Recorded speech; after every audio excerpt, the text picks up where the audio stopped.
শেখ হাসিনার সেই ছক্কা এবং পক্কার কবলে পড়ে আমরা ঘুরে ফিরে বারবার শুধু শেখ হাসিনাতে নিমজ্জিত হচ্ছি। ভারতের রয়ের প্রধান কেন এলো? সে কি শেখ হাসিনাকে বাংলাদেশে দেওয়ার জন্য এলো?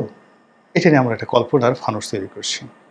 আমরা ফানুস তৈরি করছি, ভারত বলার চেষ্টা করছে বা ভারত বলছে যে আমরা কি শেখ হাসিনাকে এমনি এমনি নিয়েছি? তোমরা তো আমাদেরকে হেলিকপ্টারে করে, প্লেনে করে, সামরিক বিমানে করে আমাদের দেশে পাঠিয়েছো। কাজেই তোমরা আবার সামরিক বিমান পাঠাও, ওইভাবে সিকিউরিটি দাও, সেফটি সিকিউরিটি দাও, আমরা শেখ হাসিনাকে তোমাদের কাছে দিয়ে দেবো।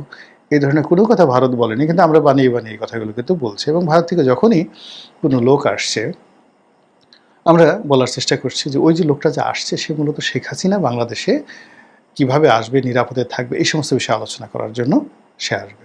আবার বাংলাদেশ থেকে যখন খলিলুর রহমান সাহেব যাচ্ছেন, অন্য কোনো সরকারি কর্মকর্তা যাচ্ছেন, ইভেন তারেক রহমান সাহেবের যাওয়ার যে পসিবিলিটিস যেটা তৈরি হয়েছে, সেখানেও আমরা কিন্তু একটা কল্পনার ফানুস তৈরি করে ফেলছি যে ওখানে কী করে গেলে মোদি তার হাতটা ধরবে, ধরে গিয়ে তাকে শেখ হাসিনার সঙ্গে হাতে হাত মিলিয়ে দেবে এবং সেখানে আওয়ামী লীগের সাথে, বিএনপির সাথে, শেখ হাসিনার সাথে, তারেক জিয়ার সাথে একটা সম্পর্ক হয়ে যাবে।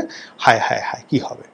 এই যে আমাদের একটা কল্পনার ফানুস, এটা মূলত আমাদের আতঙ্ক থেকে, আমাদের ভয় থেকে, আমাদের প্রেম থেকে, আমাদের ভালোবাসা থেকে এই জিনিসগুলো আসে।